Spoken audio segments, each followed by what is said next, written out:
Imagine this. After decades of silence, Bolo Yeung, martial arts legend, finally reveals the truth about Bruce Lee. Why did some actors refuse to work with Bruce? Were the rumors about his character true? Today, we'll hear the story firsthand. Part 1. First Encounter and Impression. In the early 70s, Bolo Yeung was already a famous bodybuilder and martial artist in China. His physicality and charisma made him a desirable face for movies. Bruce Lee at the time was just returning to Hong Kong, dreaming of making a movie that would change everything. While filming a Winston cigarette commercial, fate brought them together for the first time. It was not just a chance, it was a collision of two energies. Later, Bruce personally invited Bolo on the set of Exit the Dragon. That movie became an icon, and the scene with Bolo Yung was one of the most intense in the history of action movies. Part 2. Bruce's Friendship and Professionalism. Despite his intimidating appearance, Bolo always spoke of Bruce with incredible respect. He wasn't just an actor, he was an idea, a force.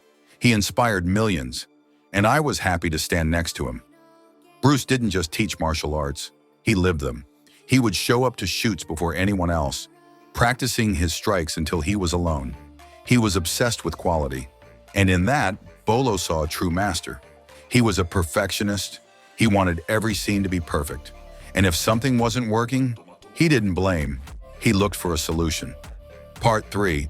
Why some actors refuse to work with Bruce. But behind the scenes, it wasn't all smooth sailing. Rumors began to surface in the industry. Some actors were avoiding filming with Bruce Lee.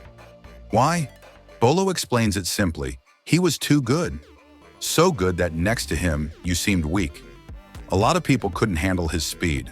Filming with him was exhausting, 15 to 16 hours a day. He demanded the same from himself. He did not tolerate shoddiness. He didn't do any favors.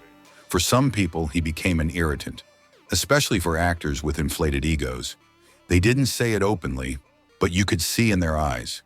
They were afraid, not of the hits, but of how they would look against the backdrop of genius. Part 4. What Bolo said about the very personality of Bruce Lee.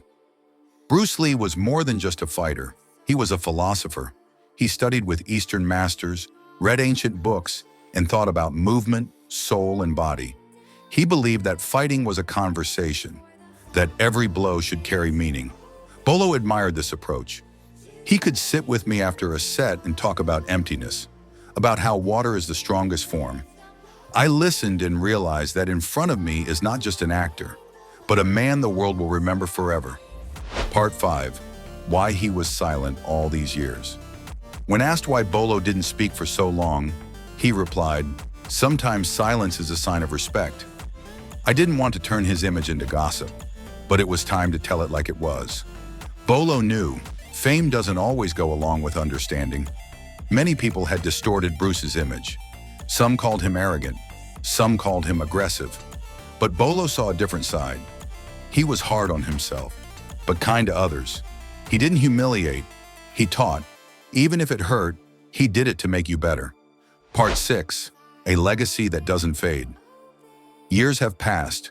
Bruce Lee has gone too soon, but his mark remains in everyone who ever stood in the same ring with him. Bolo Yeung is still training, still remembers that morning on set when Bruce, with a wink, said, "Be ready. Today you will fall beautifully." And he did, in a way the world will never forget. This story is a reminder that behind the scenes of great movies are real human dramas, friendship, fear, genius. It's also the story of a man who had a great experience with a legend. If you want to know more such true stories from the first persons, subscribe to our channel. There are many more revelations to come. Perhaps you will hear something that has never been said before.